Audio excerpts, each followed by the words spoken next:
سمعنيو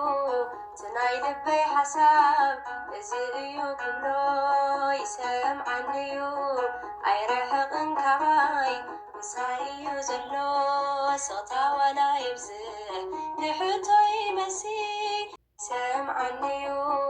تناي لبي حساب ازيو كلو يسمعنيو اي رحقن كباي مسايو زلو صوتا ولا يبزل نحوتو يمسي ناي لبي كلو لمن كنقر بزي بأخي اسمن كمكر ناي دخو مسب متسقعي خي حزن جقتي ترحق لخي ناي لبي كلو لمن كنقر بزي بأخي اسمن كمخر ناي دخو مسب متسقعي خي حزن جقتي ترحق لخي ቅዱሳን አበው መሪፆምኺ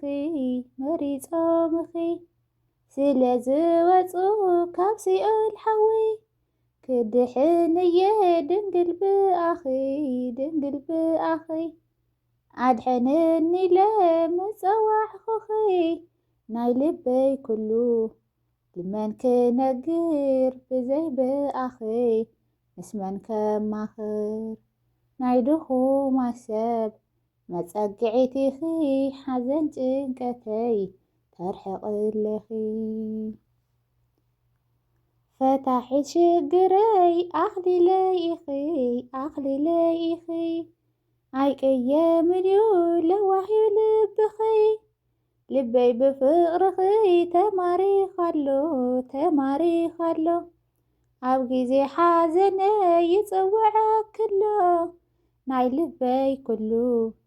መን ክነግር ብዘይ ብኣኺ ምስ መን ከማኽር ናይ ድኹም ሰብ መጸግዒትኺ ሓዘን ጭንቀተይ ተርሕቕለኺ ዋሕሰይ ኢኺ ድንግላደየ ስምኪ ዝፈለጥኩ ብንእስነተየ ስምኪ ንሓጣን ዝቕድስ እዩ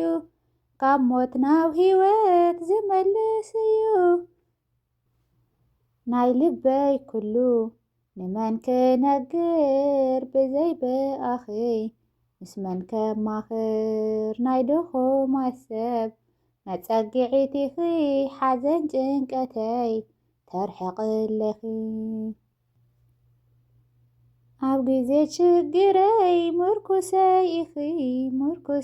ኢኺ ንኽትረድኒ ብቕልጡፍ መጺኺ ኩሉ ጊዜ ንዓይ ጽቡቕ ጌርክለይ እንታይ ሞክብል ቃላት ውን ዘይብለይ ናይ ልበይ ኩሉ መን ክነግር ብዘይ ብኣኺ ምስ መን ከማኽር ናይ ድኹም ሰብ መጸግዒትኺ ሓዘን ጭንቀተይ ተርሕቕለኺ ናይ ልበይ ኩሉ ንመን ክነግር ብዘይ ብኣኺ ምስ መን ከማኽር ናይ ድኹም ሰብ መጸግዒትኺ ሓዘን ጭንቀተይ ተርሕቕለኺ ሰምዓኒዩ ትናይ ልበይ ሓሳብ እዚ እዩ ኩሎ ይሰምዓኒዩ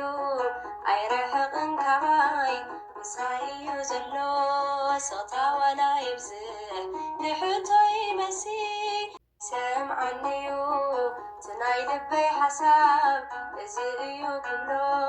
ይሰምዓኒዩ ኣይረሕቕን ካባይ ምሳይ እዩ ዘሎ